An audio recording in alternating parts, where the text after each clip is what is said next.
Sasa twende moja kwa moja, twende moja kwa moja, sababu tukificha tunapoteza kizazi. Tukiendelea kulea hivi vitu vinakuwa asili yetu inapotea, inakuwa endelevu, inapotea kabisa. Inapotea. Sasa kama inapotea, ipaswa kuendelea kupotea, kwa kama sina confidence. Ndio. Kwa sababu Tanzania tunaishi nao majirani zetu, lakini tujifunze kumpa mtoto maumivu, ajue jinsi gani ya kuilinda. Tukumbuke maumivu ni muhimu kwenye maisha ya binadamu. Jamani, upande wa jando pia. Babu, endelea. Maumivu ni kitendo cha kutambua kwamba kuna maumivu na furaha, ukajua vitu viwili vipo duniani. Ndio.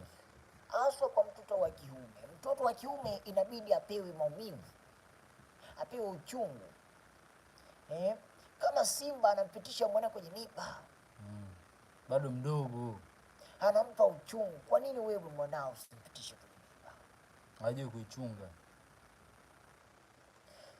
Jando ni kitendo cha kumtambulisha kijana kwamba umekuja duniani na wewe ni nani. Mwanaume. Mwanaume. Kia. Kwa sababu jando, ukipeleka jando, sisi kipindi kile tunaenda jando, watu wanapiga ngoma, sifa, mnasifiwa, watu wanaenda jando ni shehe. Ndio. Shehe, jando ni jando. Kwa hiyo sasa ngoja kwanza babu. Japo jamani, watazamaji pia wajaelewa. Tunataka tufahamu kipindi chenu nyie kwenye masuala ya jando, katika masuala kwenye kutahiri. Mlikuwa mnatahiri vipi? Kwanza sisi tulikuwa tuna jambo moja. Tendo la kwenda kuchukuliwa kijana kwa wazazi wako, na kwenda kambini kusubiri kukatwa govi. Govinda anaitwa. Sio tusi. Sio tusi, ni kiungo hicho. Anaitwa Govinda. Sasa ile hali ilipelekea kwamba kijana anajiona jasiri kwanza. Wanaenda porini. Porini kwanza zinapigwa ngoma. Na kabla ya ngoma, watoto wanaweshwa, wanapewa sumu, wanapewa maneno ya kishujaa.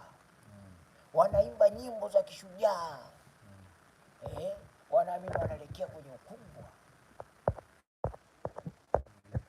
Ngaliba anakuja na kisu vingi vimejaa vifunga hivi, ana maji yamechemshwa pembeni kwa ajili ya kukata hilo Govinda. Sio, mnielewa? Sasa ndugu mtazamaji, leo tunaambia tu kwa sababu anafafanua mambo ya kukatwa Govinda ili uwe strong. Maumivu, kiasikia maumivu unakuwa strong. Sasa hivi mnakimbia maumivu.